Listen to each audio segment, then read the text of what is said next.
Buenos días mis hermanos, ¿cómo están? Que el Señor les bendiga grandemente en este nuevo día domingo, siempre se me olvida la fecha, domingo 13 de septiembre.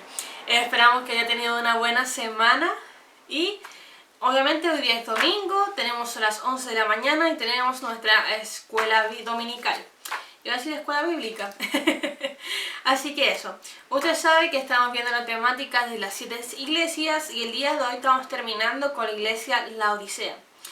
¿Ya? Así que antes de empezar de lleno con la clase, vamos a hacer una pequeña oración para dar inicio a esta clase. Así que en su casa recuerde ahí tener la Biblia a la mano y vamos a orar.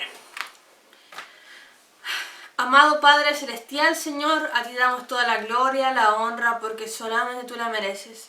Gracias, Señor, por este nuevo día de vida que tú nos das, Señor, por tus bondades, por tus misericordias, porque tú nos llenas cada vez más de tu presencia. Señor, en este tiempo, Señor, pedimos que tu gracia, que tu poder sea sobre nosotros, Señor.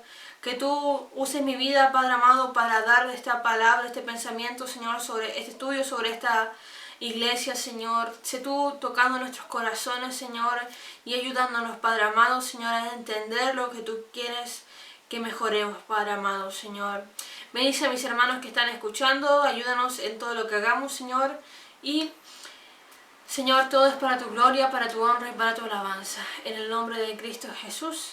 Amén. Amén.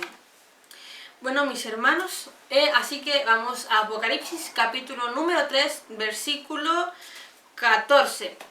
Vamos a empezar leyendo en la versión Reina Valera. Es la iglesia de la Odisea y mi Biblia dice que es la iglesia tibia. Versículo 14 leemos en el nombre de Jesús y dice: Y escribe al ángel de la iglesia en la Odisea: He aquí el Amén, el testigo fiel y verdadero, el principio de la creación de Dios. Dice esto: Yo conozco tus obras, que no eres frío ni caliente. Ojalá fueses frío o caliente.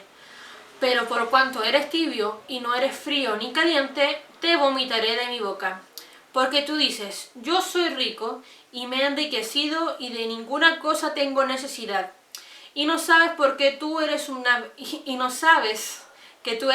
desventurado, miserable, pobre, ciego y desnudo. Por tanto, yo te aconsejo que de mí compres oro refinado en fuego, para que seas rico, y vestiduras blancas para vestirse, y no se descubra la vergüenza de tu desnudez. Y unge tus ojos con colirio, para que veas. Yo reprendo y castigo a todos los que amo. Sé pues celoso y arrepiéntete. He aquí, yo estoy a la puerta y llamo. Si alguno oye mi voz y abre la puerta, entraré a él y cenaré con él y él conmigo. Al que venciere, le daré que se siente conmigo en mi trono, así como yo he vencido y me he sentado con mi Padre en su trono. El que tiene oído, oiga lo que el Espíritu dice a las iglesias. Amén. Eso es Apocalipsis, capítulo 3, versículo 14 al 22. La iglesia de la Odisea. Vamos, como siempre, yo doy un poquito el contexto histórico, porque el Señor siempre habla con algo que nosotros podamos entender y comprender. La iglesia de la Odisea estaba ubicada cerca de un río, el río Lico, y esta iglesia era conocida por sus rutas comerciales, igual que la iglesia de Éfeso. ¿Ya? Las dos iglesias eran conocidas por eso. ¿Por qué más era conocida la iglesia la ciudad de Éfeso? Eran conocidas por la ropa que ellos vendían, por sus túnicas, eran conocidos por la agricultura y las cosas bancarias de ese tiempo, porque eran lugares importantes de comercio, pero también eran muy conocidos por la medicina, una medicina específica que ellos tenían, que era para las enfermedades de la vista, de los ojos. Esta era de la ciudad más rica de la provincia de Frigia, tanto así que una vez hubo un terremoto que hizo que la ciudad se destruyera, y como esta ciudad era tan rica, la reconstruyeron ellos solos sin la ayuda del César. Ya, imagínense las riquezas que tenía esa ciudad. Pero ellos tenían, no eran como las otras ciudades que tal vez tenían un pozo porque hay que recordar que en esos tiempos no estaba al alcance, como tenemos casi todos ahora, de abrir un grifo y que salga el agua, sino que ellos tenían pozo, hay que buscar cosas, su agua. Pero esta ciudad, la Odisea, tenía dos fuentes específicas para sacar su agua. Una de ellas estaba como a 10 kilómetros de su lugar y sacaban aguas de los manantiales, que incluso en el día de hoy se puede buscar y hay rastros de los manantiales de los lugares que había. Entonces el agua del manantial, esta era un agua muy caliente, y para trasladar los 10 kilómetros hacían un tipo de acueducto con las piedras del lugar en forma de V, y llegaba de la manantial a la ciudad de la Odisea en el trayecto de 10 kilómetros. Entonces agua caliente se ponía tibia al llegar, y el otro lugar era todo lo contrario a ese, era un agua fría que igual pasaba por su trayecto de acueducto, pero cuando llegaba a la ciudad de la Odisea también llegaba con agua tibia. ¿Ve? Habla el Señor a sus iglesias con algo que ellos puedan entender. Entonces las cosas de la tibieza no era algo ajeno a esta ciudad, no era algo ajeno a esta iglesia. Mire, veamos esto. Cuando uno está con mucho calor, ¿qué quiere tomar uno? ¿Agua fría o un refresco frío? Algo que le ayude a sentirse fresco y que lo ayude a pasar ese momento de calor extremo. ¿Y qué pasa con nosotros cuando estamos con mucho frío, en la época del invierno, con la lluvia? ¿Qué queremos de repente al llegar a nuestras casas? Es tomar algo caliente, ¿cierto? En los dos casos, tomar algo tibio es desagradable. ¿Cierto? Es desagradable.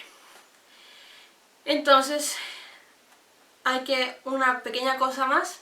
En ese tiempo, ellos tomaban agua tibia para inducirse al vómito, para tratar algunas enfermedades estomacales. Algo un poquito desagradable el agua tibia, ¿no? Pero ¿por qué el Señor habla de que ser fríos o calientes y que al tibio lo vomita? En parte es por eso, porque el agua tibia en ese momento se ocupaba para desecharlo, porque ayudaba con el mal estomacal. Pero el Señor lo habla de una tibieza espiritual. Aquí tenemos que ver que nuestra vida sin Cristo era una vida fría. Y nuestra vida con Cristo, a lo que llamamos, recuérdense, el primer amor, es una vida ferviente, una vida, se puede decir, caliente. Ferviente en el espíritu, porque uno está lleno, es apasionado por las cosas del Señor. Pero en el momento de esta iglesia, la situación no era fría, porque era una iglesia que ya conocía del Señor, de sus mandatos, pero tampoco era una iglesia caliente, que estaba fervientemente haciendo las cosas del Señor. Era una iglesia tibia. Y lo malo de ellos es que no se estaban dando cuenta de su situación, de sus cosas. Tal vez se volvieron fríos por sus trabajos. Recuerden que esa ciudad era una ciudad muy rica. Y tal vez se afanaron tanto haciendo las cosas humanas. No lo sé. No voy a hacer una hipótesis de eso porque, francamente, no me puse a investigar más allá sobre eso. Pero tenemos que ver que una vida tibia afecta mucho. Y sabemos algunas cosas.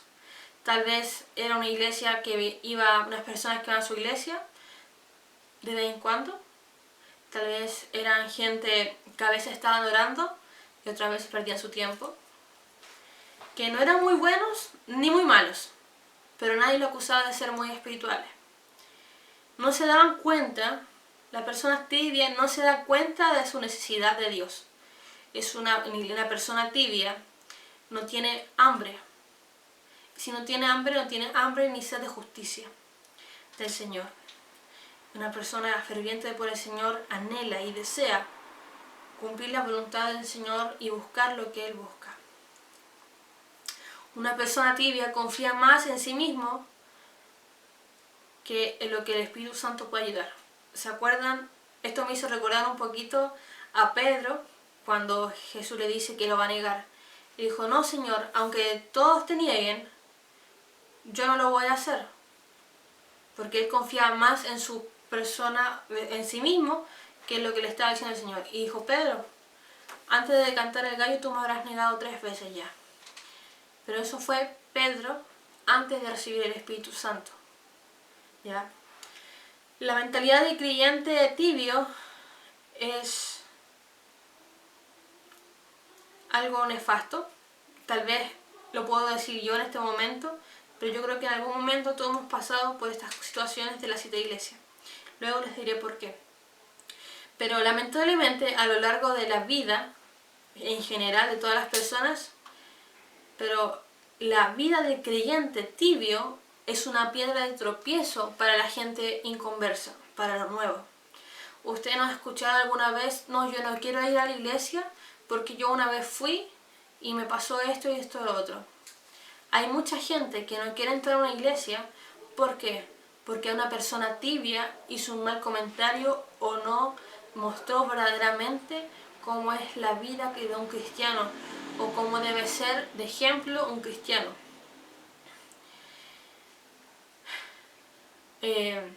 Esto es un poquito triste porque se supone que la gente debe acercarse a Cristo por lo que ve en nosotros, porque nosotros debemos ser un reflejo de Cristo. No puedo ser un reflejo de Karen, sino tengo que intentar asemejarme siempre a lo que el Señor quiere, a su voluntad, a hacer lo que el Señor desea sobre nosotros. La tarea del creyente es permanecer ferviente y lleno de su presencia y ser una persona caliente, como se dice acá en este texto bíblico. El Señor nos demanda estar cerca de Él y la clave está en eso. Como dijo en Juan 15 el Señor, yo soy la vid verdadera, ¿cierto? Es el título que muchas Biblias le dan o el título de predicación de muchas prédicas sobre Juan 15. El Señor habla que separados de Él, que es la vid verdadera, nada podemos hacer. Esto es casi lo que vamos a hacer ahora. Recuerden que la iglesia de la Odisea tenía donde sacaba su agua y su agua estaba caliente, ¿cierto?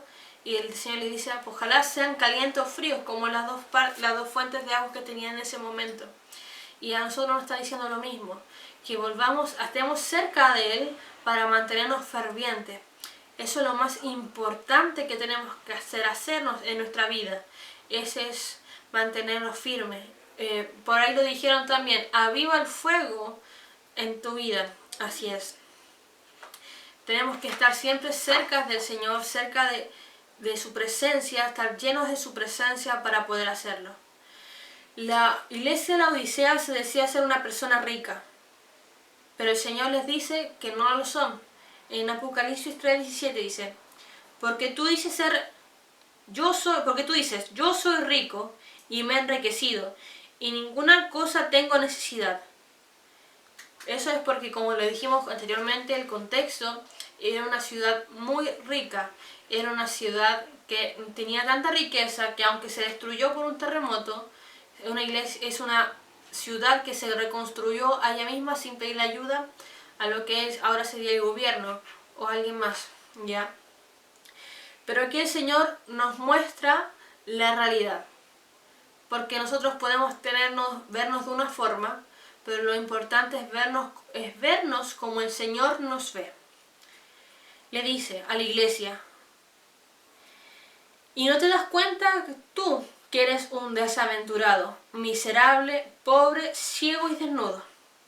Ahí el Señor le toca las 3 áreas más fuertes o porque eran reconocidas en ese tiempo. Le dice que es pobre, que es miserable y pobre, a una ciudad que supuestamente era muy rica. Le dice que eres ciego, a una ciudad que religiosamente en ese tiempo, acuérdense que los griegos y romanos de ese tiempo tenían sus dioses, ellos tenían dioses para la medicina. Uno de ellos era Apolo, ¿ya? Y el otro era, no me acuerdo en este momento, porque ellos tenían subdioses de los dioses y dioses. Entonces, les ataca. Entonces acuérdense que esa ciudad tenía un remedio, que iban de todas partes a buscarlos para las enfermedades oculares. Y le dice, tú eres ciego y desnudo. ¿Se acuerdan que también les dije que esa ciudad también era conocida por las túnicas que vendían? Le ataca esas tres cosas. Y les dice, la seguridad humana de ellos era su parte débil espiritualmente. Así es, la ropa, los negocios y la medicina. Esas cosas les dice. Por eso nosotros como creyentes tenemos que recordar algo. Lo que yo pueda tener seguro en esta tierra, o lo que yo crea que estoy haciendo bien, o mi ropa, vamos a tomar el ejemplo de la ropa, que yo me vista bien, o que usted se vista bien en exceso, no significa que usted esté vestido espiritualmente. No nos sirve de aparentar en este momento o vestirnos bien para que otra persona crea que yo tengo una buena situación económica o algo. No estoy diciendo que no hay que arreglarse, no estoy diciendo que uno tiene que preocuparse. Claro, uno tiene que preocuparse, pero no en exceso para aparentar. No tengo que vestirme bien para que Pedrito y Juanito, o Juanita y Juanita, sepan o crean que yo soy de una forma o me he visto de una forma y que eso esté bien. Nosotros debemos preocuparnos de vernos con la forma en que el Señor nos vea sea una forma correcta, que estemos vestidos espiritualmente, que podamos ver. Es más importante, recuerde siempre, estar bien con el Señor, porque no nos sirve de nada matarnos en el trabajo de forma excesiva para poder comprar una prenda de ropa mejor, que pasar ese tiempo extra en casa orando, porque recuerde que el Señor también nos dijo, más buscad primeramente el reino de Dios y su justicia, y todo lo demás será añadido. Recuerde que eso está en Mateo 6, si no me equivoco, del 25. Lo vamos a buscar aquí. ¿Por qué? Porque en ese versículo el Señor está hablando que no tenemos que afanarnos por las cosas, porque esas cosas, dice, lo hacen los gentiles. Dice, porque recuerden, las aves no siembran ni cosechan, pero el Señor les da de comer. Y si ni siquiera el mismo Salomón intentó vestirse así. Por eso, recuerden que es más importante pasar tiempo en la presencia del Señor, buscando su justicia y su verdad. Yo voy a buscar ese texto, pero en la versión Dios habla hoy, porque lo encontré un poquito más claro lo que quería decir. Mateo 6, sí, empieza del versículo 25, pero yo lo voy a leer desde el 31 al 34. Recuerden que esta vez no lo voy a leer la Reina Valera, sino en la versión Dios habla hoy. Dice, así que no se preocupen preguntándose qué vamos a comer o qué vamos a beber o con qué vamos a vestirnos. Todas estas cosas son las que se preocupan los paganos. Pero ustedes tienen un Padre Celestial que ya sabe que las necesitan. Por tanto, pongan toda su atención en el reino de los cielos y en hacer lo que es justo ante Dios, y recibirán también todas estas cosas. No se preocupen por el día de mañana, porque mañana habrá tiempo para preocuparse. Cada día tiene bastante con sus propios problemas. Me gusta como lo dice en el versículo 33. En la Reina Valera dice, más buscad primeramente el reino de Dios y su justicia, y todo será añadido. Pero aquí dice, por tanto, pongan toda su atención en el reino de los cielos y en hacer lo que es justo ante Dios. Preocupémonos más por eso. No nos preguntemos qué pensará la gente de mí, o cómo me ve, o cómo esto. Preocupémonos siempre de cómo el Señor nos ve, de ser unas personas completamente a su orden, estar llenas de su presencia, pasar tiempo en su presencia. Amén. No perdamos la salvación, El problema de 5 de las 7 iglesias, eso sonó como un poquito de comercial. 9 de cada 10 gatos prefieren tal marca de comida. Pero esto es así. 5 de las 7 iglesias de que se le escribieron las cartas estuvieron a punto de perder la salvación. Porque el Señor les decía, tú tienes este problema, arrepiéntete o te pasará esto. No perdamos la salvación. No nos perdamos una salvación tan grande. Y como en todas las veces, el Señor da el problema y también da la solución. Y la solución es algo que aplica para todo. Lo primero es arrepentirse.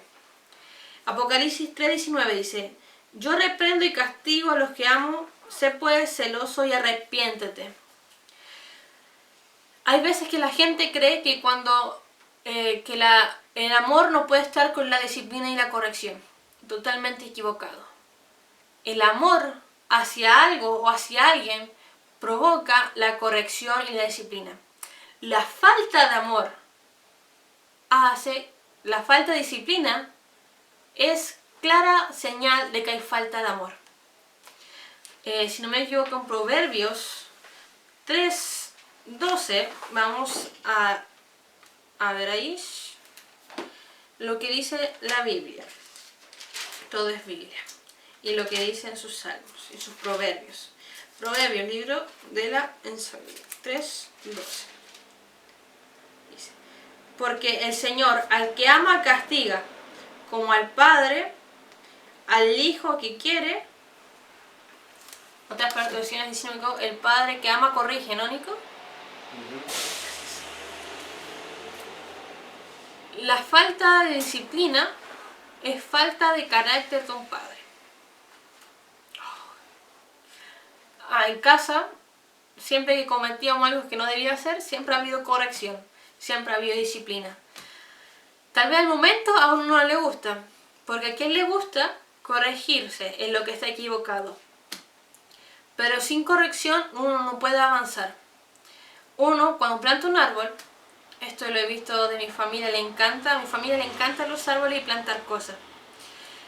Y cada vez que un árbol está creciendo más o menos chueco, o incluso se puede ver en las calles de Santiago, que cuando un arbolito está creciendo para un lado o algo así, le ponen una vara que guía y hace que el árbol tenga que crecer correcto. Es importante siempre aceptar la corrección. En ese momento el Señor nos quiere simplemente decir, estás equivocado. El Señor te dice, estás equivocado, pero yo quiero ayudarte. Yo quiero que avancemos, que sigamos adelante, que lo que estamos haciendo, está mal, pero puede ser corregido. Y el Señor siempre nos da la corrección para que nosotros sigamos avanzando. A esta iglesia le dice, en el versículo anterior, en el versículo 18, el Señor como siempre demostrando su amor hacia nosotros y hacia su iglesia, dice. Versículo 18 del capítulo 3 dice, por tanto, yo te aconsejo que de mí compres oro refinado en fuego, para que seas rico, y vestiduras blancas para vestirte, y que no se descubra la vergüenza de tu desnudez, y unge tus ojos con colirio para que veas. Se da la solución a todos los problemas que esta iglesia tenía. Pero el Señor en ningún momento nos obliga a algo. En ningún momento el Señor te dice, debes hacerlo sí o sí. Todo el tiempo, y al final de esto, para concluir, veremos que siempre el Señor hace que la decisión sea nuestra, así como también sea tuya. Dice, yo te aconsejo, no te digo, no nos dice, yo te obligo a que compres. Él dice, yo te aconsejo que compres de mí. Recuerden que el Señor dice que podemos comprar sin dinero. A esto también se refiere. ¿Qué dice el Señor? El Señor nos daría la vestidura. Recuerden que la iglesia estaba desnuda. También nos dice, unge tus ojos con colirio para que cures de tu ceguera. También te dice, yo aconsejo que compres oro refinado para que seas rico. Está en el hombre siempre decidir qué vamos a hacer. Vivir o no vivir. Vivir en santidad o no vivir en santidad. Ser frío o ser caliente. Pero está en nosotros siempre decidir. Y eso también se ha reflejado en un versículo que todos al menos lo hemos escuchado. Y yo que estaba estudiando en un colegio cristiano de mucho tiempo, lo tuvieron como por 5 años en un mural del colegio, en el patio. Era Apocalipsis 3:20. No sé si Nico te acuerdas. Mira, te voy a acordar al tiro. He aquí, yo estoy a la puerta y llamo. Si alguno oye mi voz y abre, entraré con él y cenaré con él y él conmigo. ¿Te acuerdas?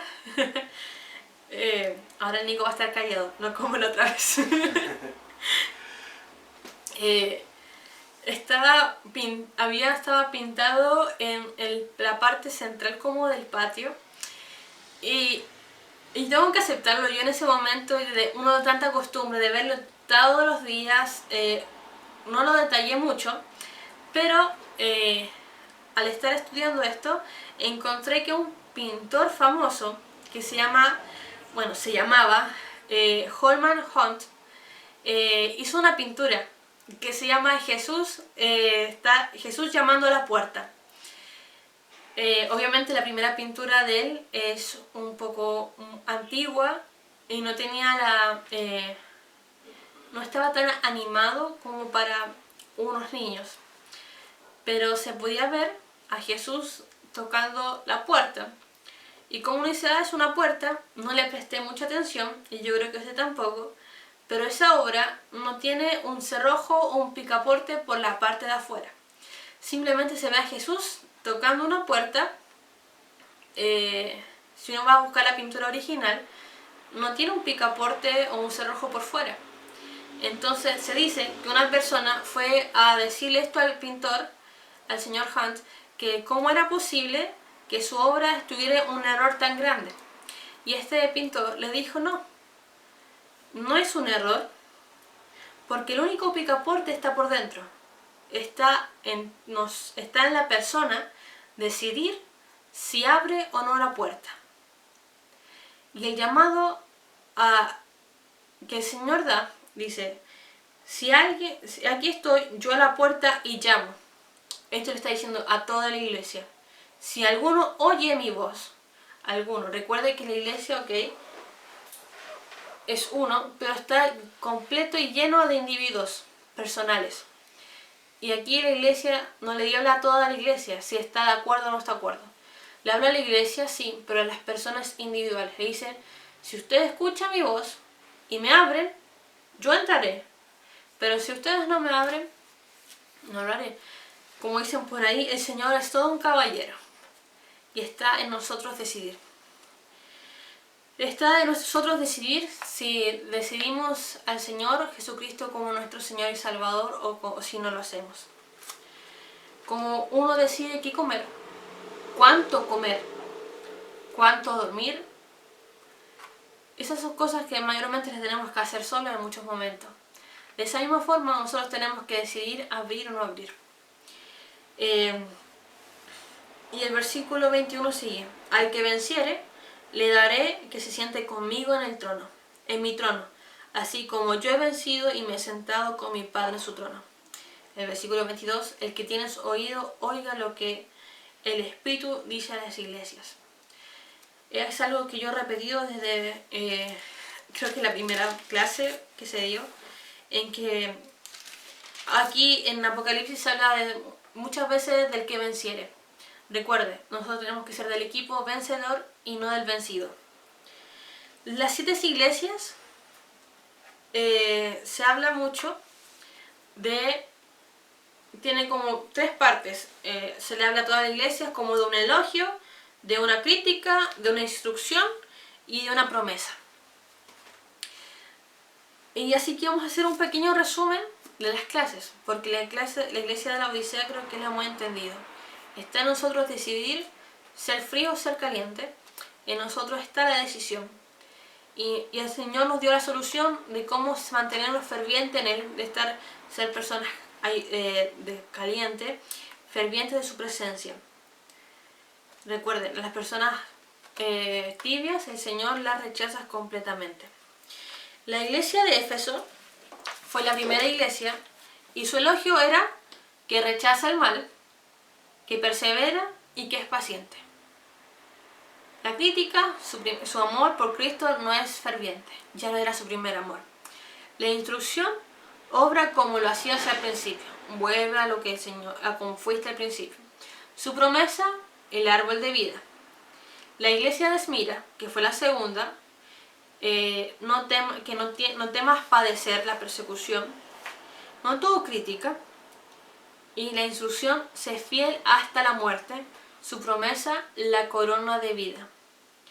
La iglesia de Pérgamo fue la tercera iglesia, mantén la fe de Cristo, esa fue su elogio. Su crítica, que toleraba las inmoralidades, la idolatría y las herejías. Su instrucción, arrepentirse. Y su promesa, comer del maná escondido y una piedrecita con su nombre. La iglesia de Tiatira, su elogio fue, su amor, su fe, su paciencia es mayor que antes. O sea, aumentó lo que estuvo en un principio. Su crítica, toleraba la idolatría y la inmoralidad. La instrucción, que el juicio se acercaba y que perseveraran en la fe. Su promesa, regirá sobre las naciones y recibirá la estrella de la mañana. La iglesia de Sardis dice que algunos han mantenido su fe. Era una iglesia muerta espiritualmente y que su instrucción era arrepentirse y fortalecer lo que le quedaba.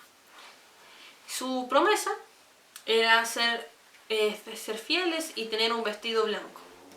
La iglesia de Filadelfia, que su elogio era que perseveraba en la fe, no tuvo crítica, y la instrucción era mantén la fe. Su promesa, un lugar en la presencia de Dios y un nuevo nombre y una nueva Jerusalén.